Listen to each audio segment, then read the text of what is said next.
Good morning, everybody. Today, Bill and I are going to do a quick run through of our favorite places in Nantes and the little things that made our stay here a pleasant one and one that we'll remember for a long time. And I think the first one we're going to show is the free public transportation on Saturday and Sundays, which helps out so much just getting around the city and seeing all the sights you want to see. So look forward to this, and I'm looking forward to it too. Thank you, Nantes.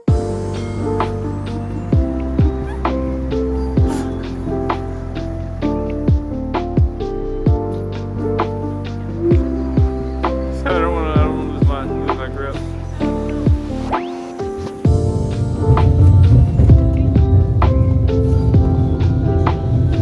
All right, so here we're in Commerce, and if you just get to Nantes and like your first day here and you don't know where to start, I'd almost recommend coming here, especially if you're hungry, because it's probably the best place and easiest place to find cheap, inexpensive food just in general. There are kebab shops all around us right now, probably like 4 or 5 within my eyesight right now, along with some like local good French food if you're curious about that. In general, Commerce is probably the best place to start because all transportation in terms of tram lines start here, not start here, but lead here. All one, two, three lines start here. And then if you take one, you can get to the 4 bus line. Either way, everything runs through Commerce. This is the best place to start in Nantes in terms of your first day here. That's all.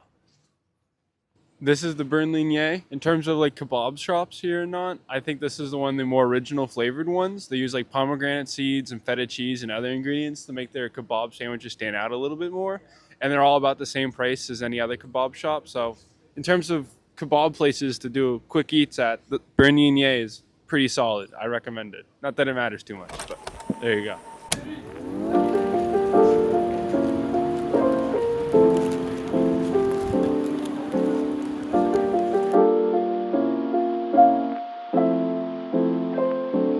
So we're about to head into a Carrefour market here.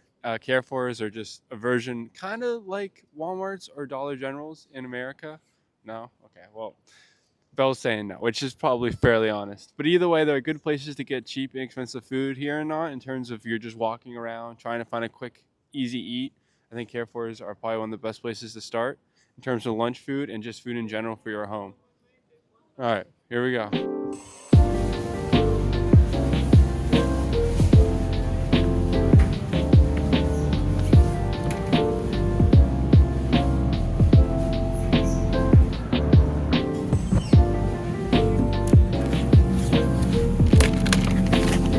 These are an insanely good deal if you're looking for like cheap meats. Not that it really matters, but one of our favorite purchases here.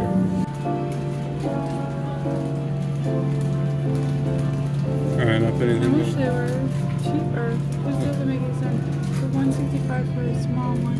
And you can't, like, there's a different brand, but, Yeah. you know. It's the same product mostly. Yes.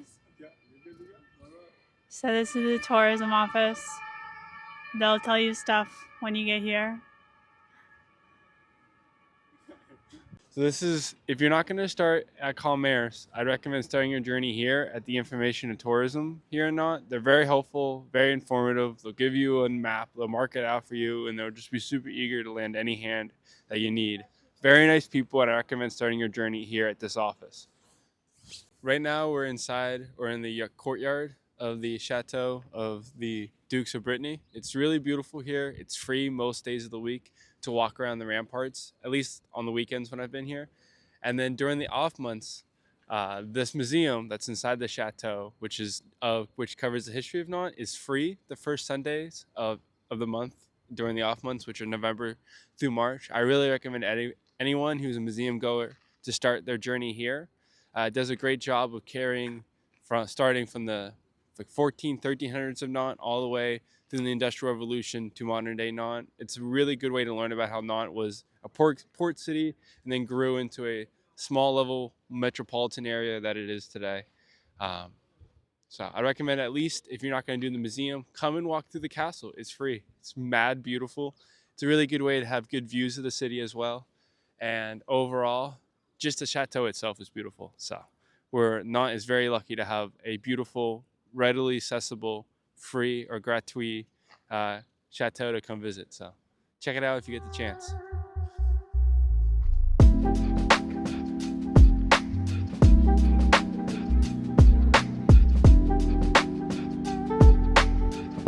Okay, ready to roll, Bubba?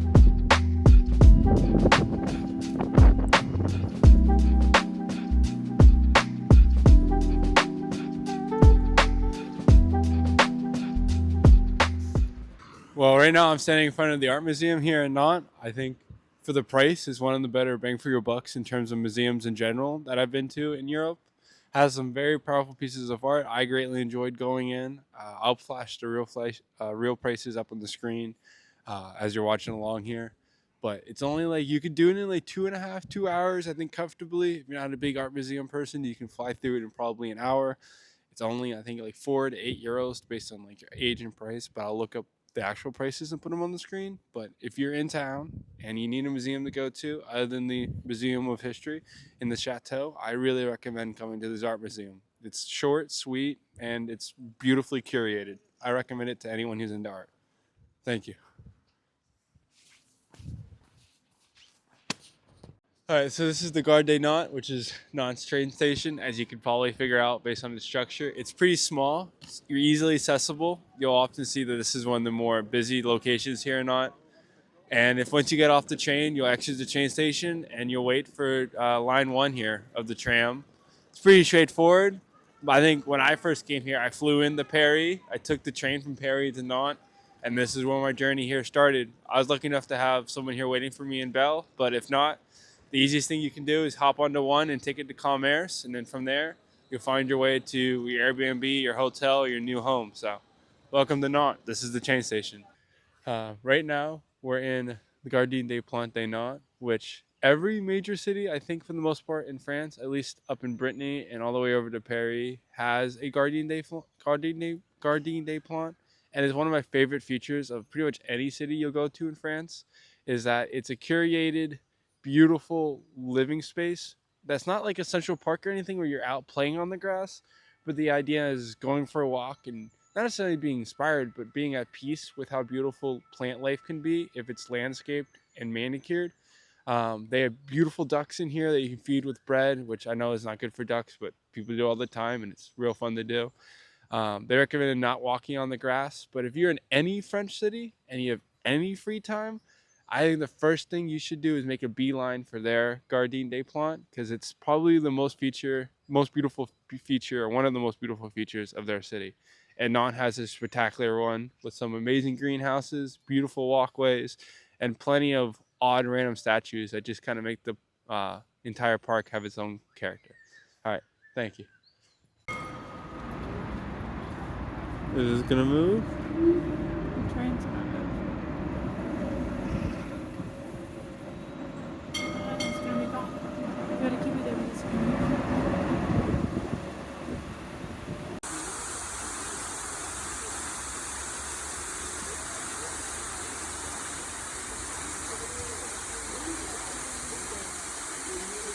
So we've managed, because of free transportation on the weekends, to make it to Les Gardens Extraordinaires.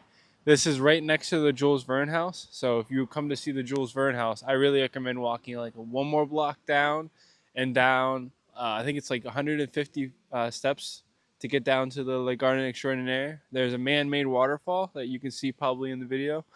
It's some beautiful walking trails, and if you're in this area over by the Jules Verne house and by the planetarium, I really recommend everyone swinging over and giving this park a look, because just like the Gardien des Plantes, it's one of the more beautiful spots in Nantes, and I recommend everyone making their way over here.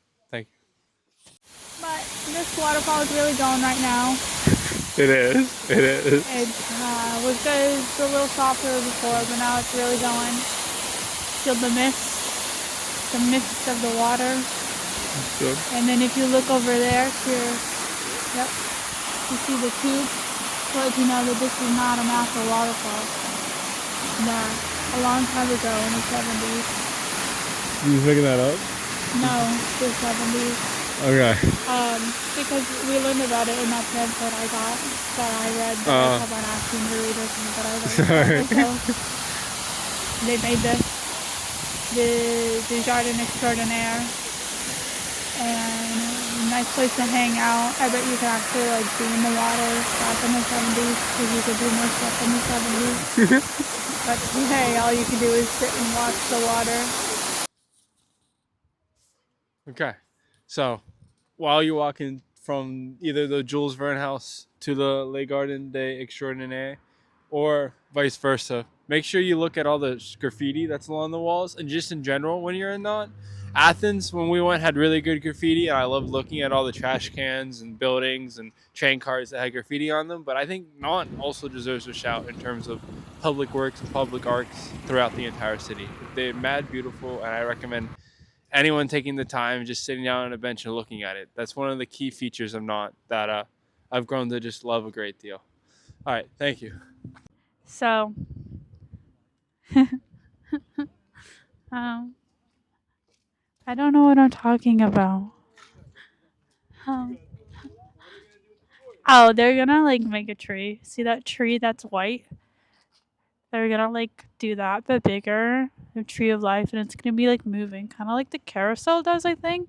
But it's not a carousel because it's a tree and it moves, and it'll be here, and they're gonna do something cool.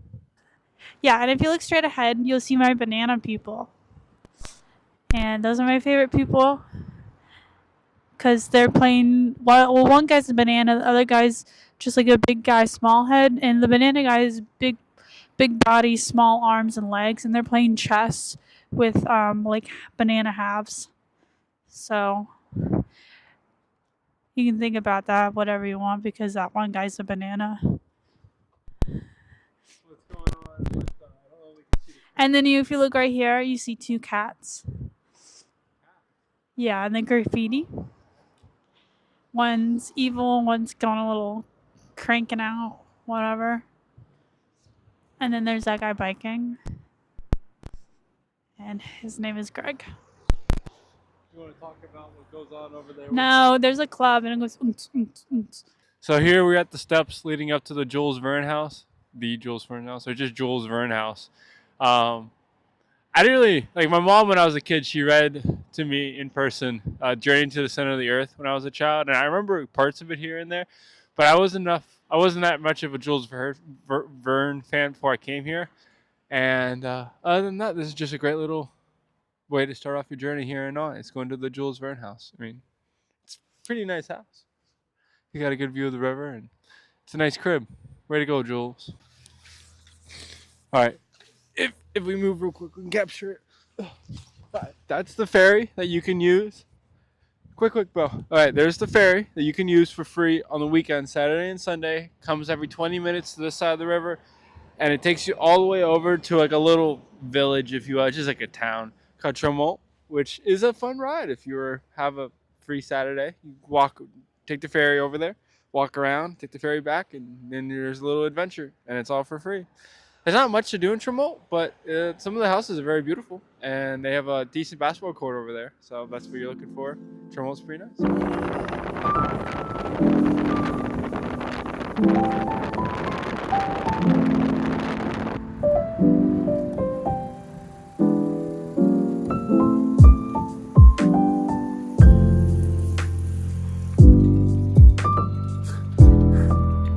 Yeah, I don't know what's up, but they're there. So I did want to bring up like some of my caveats I have with Nantes. The biggest one being someone who really enjoys playing basketball and soccer for that matter. There are not that many well-maintained full-length basketball courts that are outside and easy to access here in Nantes. I will link or at least put on the screen all the basketball clubs that I found that I thought either reached back out to me with an email and or were communicative in any way, shape, or form. I think if you want to play basketball here or not, the best way of doing it is to find a basketball club that's somewhere close to your apartment or your house or wherever you're living and reach out to them. They'll get back to you within like a week and a half, 2 weeks. They're very nice, very friendly people.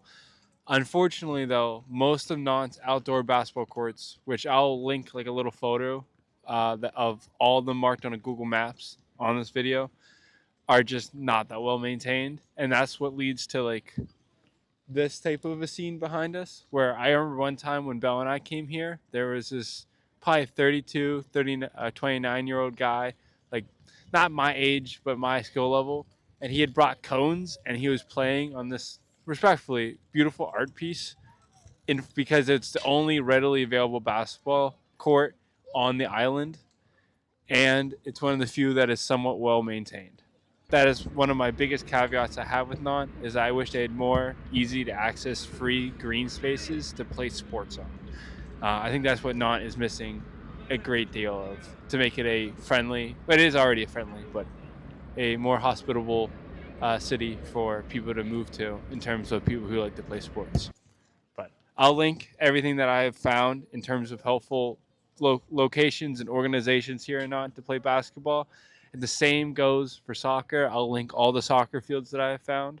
But this is a scenario here in Nantes. Thank you.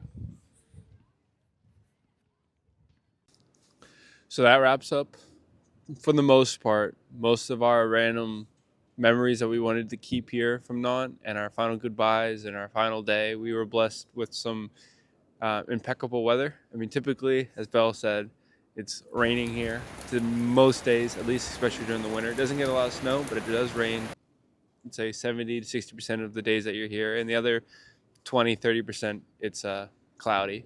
So today, with the blue skies and the mid to upper 50s, we were just really blessed with an awesome opportunity to say goodbye. If my final thoughts on Nantes before we head out and head back home are really just like, when you come to Nantes and you have the opportunity to live here, I think my number one word of advice to you would be persistence, right? Like, nothing that you want to do is going to be like super readily accessible, but if you take the time to look around and search and be persistent and go outside for walks, because Nantes is such a walkable city, you'll eventually find the places that you want to find. You'll find new little, corners of a home that you didn't know you had. Like right down the street from our hotel that we're staying at right now for our final 2 nights is a basketball club that I'd been wanting to go to since I'd been here, and I finally caught a game. And not in terms of the people, I think are some of the friendliest people that we've met in all of Europe. They're just quiet, but if you give them time and space and respect, they'll open up to you and they'll be friendly. And more than anything, you just got to be persistent when you come here. I love Nantes, and I would live here if I got the opportunity again. And just want to say thank you. Thank you, Nantes. And good luck to the rest of you guys who are coming out. Thank you.